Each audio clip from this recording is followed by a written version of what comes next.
यहाँ माने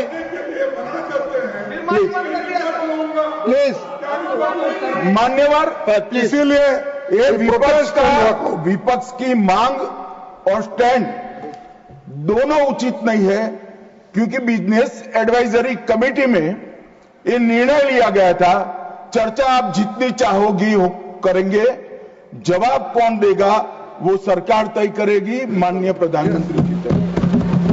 मुझे मालूम है मान्यवर ये क्यों जा रहे हैं, मुझे मालूम है मान्यवर मुझे क्यों जा रहे हैं।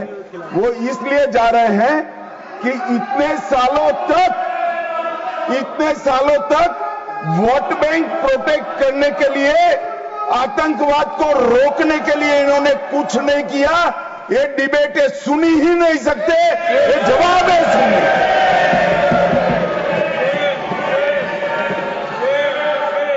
और जब भी ये कह रहे हैं और कोई लीडर ऑपोजिशन होता और ये बोलता तब तो मैं समझता, खड़गे साहब बोल रहे हैं। ज्यादातर महत्वपूर्ण चर्चाओं में कांग्रेस पार्टी उनके नेता को, लीडर ऑफ ऑपोजिशन को बोलने ही नहीं देती है। और वो मुद्दा उठा रहे हैं कि माननीय प्रधानमंत्री जी जवाब। मान्यवर, मैं सबसे पहले ऑपरेशन महादेव के लिए बताना चाहूंगा। परसों ही बहुत लंबे समय से चल रहे हुए एक ऑपरेशन का अंत आया और वो ऑपरेशन के तहत 3 आतंकवादी, सुलेमान उर्फे फैजल जट, अफगान और जिब्रान, वो तीनों हमारी सुरक्षा बलों ने इनको मौत के घाट उतारा। मान्यवर, सुलेमान ए श्रेणी का लश्कर तैयबा का कमांडर था। उसने पहलगांव हमले में उसकी ही राइफल से गोलियां चली थी। गगनगिर में भी उसकी राइफल से गोलियां चली थी और उसको हमारे सुरक्षा बलों ने कश्मीर छोड़कर पाकिस्तान भागने नहीं दिया। अफगान भी ए ग्रेड का लश्कर तैयबा का कमांडर था और जिब्रान भी उच्च आला दर्जे का लश्कर तैयबा का आतंकवादी था। मान्यवर, इससे स्पष्ट हो गया है कि ये आतंकवादी हमले में लश्कर तैयबा का हाथ था। इसके इशारे पर ही ये घटना हुई थी। और साहब देखिए, प्रधानमंत्री जी ने सेना को जो हुक्म दिया ऑपरेशन सिंदूर में, मैं बाद में बताऊंगा, उसने लश्कर तैयबा के हेडक्वार्टर को छिन्न विछिन्न कर दिया। इनको भेजने वाले भी मारे गए और जिन्होंने गोली चलाई थी वो भी मारे गए। एक प्रकार से ऑपरेशन महादेव और ऑपरेशन सिंदूर दो इकट्ठा होता है तो दुनिया के सभी आतंकवादी हमलों में सबसे सटीक, सख्त और त्वरित जवाब माननीय प्रधानमंत्री के नेतृत्व में भारत के सुरक्षा बलों ने दिया। लश्कर तैयबा का आप सभी जानते हैं कि एक प्रतिबंधित संगठन है। कुछ ही समय के बाद इनके एक आउटफिट टीआरएफ ने जिम्मेदारी ली कि हमने ये निर्दोष नागरिकों को मौत के घाट उतारा है।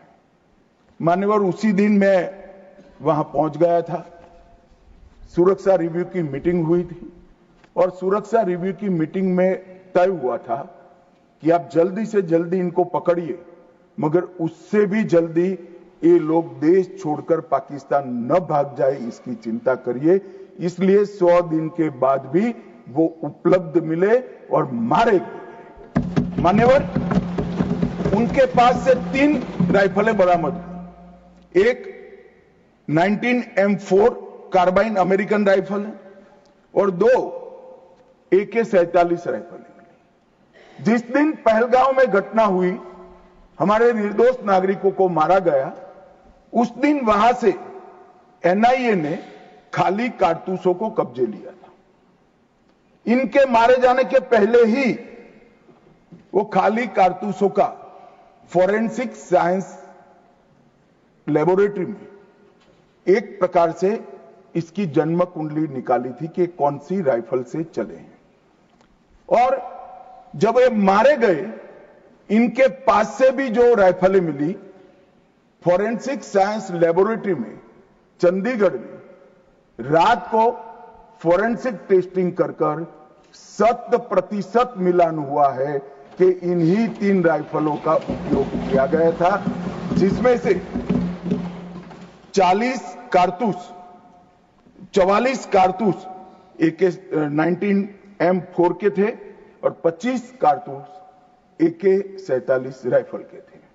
इसलिए अब कोई बहस भी नहीं बची है, कोई शको शुबह भी नहीं बचा है कि इन्होंने मारा था या नहीं था। एनआईए ने बहुत विगत जांच करी है मान्यवर, लगभग 1055 लोगों के स्टेटमेंट लिए हैं। इसके आधार पर इनके रेखाचित्र भी बनाए गए। उसके बाद ट्रैकिंग करते हुए 2 दिन जिन्होंने इनको आसरा दिया था, वो ढोंक के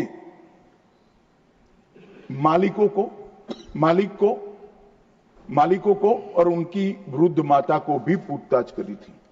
ये जो मृतदेह मिले आतंकवादियों के, उसका परिचय, उसकी शिनाख्त ये तीनों लोगों ने कर ली है। ये तीनों लोगों ने कहा है कि यही आतंकवादी है जो 21 तारीख को हमारे ढोंक में रुके थे और हमसे खाना लेकर गए थे। तो एक और सबूत हमारे पास आ चुका है। चेहरे का मिलान भी कैमरे के माध्यम से बहुत अच्छे तरीके से संतोषजनक रीत से हुआ है। और ये जो असफल ऑपरेशन हुआ मान्यवर, इसलिए मैं सेना, CRPF, Jammu Kashmir police, NIA के अधिकारी और एफएसएल के विद्वान अधिकारियों को बहुत बहुत साधुवाद देना चाहता हूं।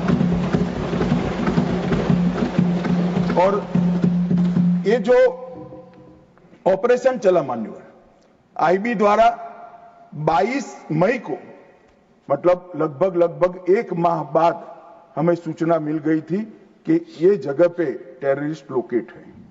उसके बाद आईबी और मिलिट्री इंटेलिजेंस ने और शिनाख्त करी और लगभग 22 जुलाई को इनके लोरा सेट को ट्रैक करने का काम समाप्त हुआ। एग्जैक्ट पिन पॉइंटेड लोकेशन को आइडेंटिफाई किया गया और फिर एक मीटिंग 4 पैरा, सीआरपीएफ और जम्मू कश्मीर पुलिस तीनों के अफसरों की हुई और स्ट्राइक किया गया। तीनों आतंकवादी मारे गए हैं। कोइंसिडेंट देखिए मान्यवर, देश भर से मुझे बहुत एसएमएस आए थे, विशेषकर जो मारे गए थे उनके परिजनों का, कि इनके सर में गोली मारिएगा, जब भी मारे तब। तीनों के एनकाउंटर के वक्त तीनों के सर में ही गोली लगा है मान्यवर। एक कोइंसिडेंट मान्यवर, आज ये मारे गए 2 दिन पहले, अब बैठे नहीं हैं, चिदंबरम साहब को बैठना चाहिए था। उन्होंने सवेरे मेरे इस्तीफे की मांग के साथ एक प्रश्न उठाया कि भारत सरकार ने ऑपरेशन सिंदूर करा। ऑपरेशन सिंदूर इसलिए कहा कि ये पाकिस्तानी आतंकवादी थे और पाकिस्तानी आतंकवादी थे, इसका आपके पास सबूत क्या है? वो पूरी दुनिया में ऑपरेशन सिंदूर के जस्टिफिकेशन को चैलेंज कर रहे थे। मैं आज इस सदन के माध्यम से श्री चिदंबरम को पूछना चाहता हूं, आप किसको बचाना चाहते थे? पाकिस्तान को, लश्कर ए तैयबा को, ये आतंकवादियों को? अरे शर्म नहीं आती मान्यवर? और देखिए महादेव करता है तो क्या करता है। जिस दिन सवाल पूछा उसी दिन ये तीनों आतंकवादी ढेर हो गए और जवाब तो घटनाक्रम ने दिया। मगर ये कांग्रेस पार्टी की मानसिकता, पूरी दुनिया के सामने चिदंबरम साहब ने उजागर कर दी। हमारी वोट बैंक के लिए हम पाकिस्तान का समर्थन करते हुए भी नहीं डरेंगे। हमारी वोट बैंक के लिए लश्कर तोयबा को बचाने से भी हम नहीं डरेंगे, और हमारी वोट बैंक के लिए आतंकवादियों को शेल्टर देते हुए, शाब्दिक शेल्टर देते हुए भी हम नहीं डरेंगे। मान्यवर, ये कांग्रेस की मानसिकता है। और अभी अभी पृथ्वीराज चौहान साहब का इंटरव्यू आ गया। उन्होंने कहा ऑपरेशन का नाम धर्म के आधार पर रखने के अलावा इनको कुछ नहीं आता है। मान्यवर, कांग्रेस पार्टी बैठी नहीं है, उनको मालूम नहीं है हर हर महादेव सिर्फ धर्म का नारा नहीं है। शिवाजी महाराज ने जो मुगलों के खिलाफ लड़ाई लड़ी, स्वतंत्रता की लड़ाई लड़ी, और शिवाजी महाराज की सेना का युद्ध घोष था हर हर महादेव। और ये प्रतीक है, ये प्रतीक है हर प्रकार के भारत पर के हमले का, भारत की संप्रभुता पर हमले का, और भारत की सीमाओं पर अतिक्रमण के जवाब देने का। और मैं आज यहां से चौहान साहब को भी कहना चाहता हूं कि आप क्या नाम रखना चाहते थे, क्या नाम रखना चाहते, उसका जवाब दीजिए। मान्यवर, ये पूरी चीजों को हिंदू मुस्लिम के दृष्टि से देखते हैं। चौहान साहब का थ्योरी देखे तो आज हमारी सेना के कई सारे हमारी सेना के डिवीजनों का जो नारा है, युद्ध घोष है, कहीं प्रभु रामचंद्र की जय, कहीं जोश बोले सो निहाल सत श्री अकाल है, कहीं जाट बलवान जय भगवान है, क्या सियावर रामचंद्र की जय है, कहीं पर काली माता की जय है। ये सारे उद्घोष आप नहीं स्वीकारते हो, ये भाजपा ने रखे हुए नहीं है मान्यवर।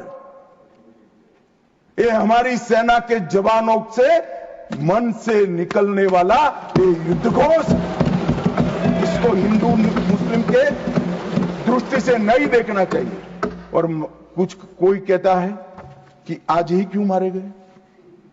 अब देखिए साहब, भाई कितना जिंदा रखना चाहते हो। मैं भी पूछता हूं आज क्यों मारे गए, मैं तो दूसरी सेकंड मार देना चाहता था, मगर इतना सरल नहीं है। जिन ऊंचाइयों पर ये छुपे हैं, जिस प्रकार की निर्जन जगहों पे 22 दिन तक सीआरपीएफ सेना और जम्मू कश्मीर की पुलिस ड्रोन से भेजे हुए खाना खाकर इतनी कठिन परिस्थिति में इनका पीछा कर मारा है, और आप मुहूर्त पूछ रहे हो क्योंकि क्यों नहीं मानना है आज? क्योंकि आज राहुल गांधी का भाषण था। इस तरह से नहीं चलता है मान्यवर। पूरे देश की जनता कांग्रेस पार्टी को देख रही है। इनकी प्रायोरिटी देश की सुरक्षा नहीं है, राजनीति है। उनकी प्रायोरिटी आतंकवाद को समाप्त करना नहीं है, अपनी वोट बैंक है। उनकी प्रायोरिटी हमारी सीमा की सुरक्षा नहीं है, उनका सेक्युलर और अपीसमेंट का पॉलिटिक्स है मान्यवर। मगर हम इससे इत्तेफाक नहीं रखते हैं मान्यवर। आज मैं ऑपरेशन सिंदूर के बारे में भी बताना चाहता हूं। 22 अप्रैल को हमला हुआ। 22 अप्रैल को ही मेरी प्रधानमंत्री जी से बात हुई। वो विदेश थे। लगभग 2-2:30 बजे के सुमार पे बात हुई। मैं शाम होने से पहले ही श्रीनगर पहुंच गया था। दूसरे दिन सुबह सुरक्षा बैठक उसी रात को कर दूसरे दिन सुबह जहां मृतदेह थे वहां जाकर उनको श्रद्धांजलि देने के लिए गया। मान्यवर, वो मेरे जीवन का ऐसा दिन है जो मैं कभी नहीं भूल सकता। एक 6 दिन की शादी, एक बच्ची ने जिसकी शादी को 6 दिन हुए हैं, वो विधवा होकर हमें पूछती थी कब इसका बदला लिया जाएगा। मान्यवर, सब लोग क्षुब्ध थे, ना पानी पिया था, ना चाय पी थी, ना पीने की स्थिति थी। मैं मेरे जीवन में वो दृश्य नहीं भूल। आज भी वो दृश्य आ जाता है तो नींद से खड़ा हो जाए, इस प्रकार की वेदना होती है मान्यवर। ऐसा जघन्य अपराध कभी नहीं हुआ। धर्म के नाम पर पूछकर चुन कर इनके परिजनों के सामने मरे। छोटी बच्चियां, छोटे बच्चे, वृद्ध मां, उनकी पत्नियां, उनकी बहनें, इस सब के सामने मारा गया। और क्यों मारा गया? क्योंकि वो संदेश देना चाहते थे कि टेररिज्म से मुक्त हम कश्मीर को नहीं होने। मैं आज इस सदन से उनको संदेश देना चाहता हूं, जितना हो सके उतना प्रयास करना। कश्मीर आतंकवाद से मुक्त होकर रहेगा और होकर ये नरेंद्र मोदी का संकल्प। मान्यवर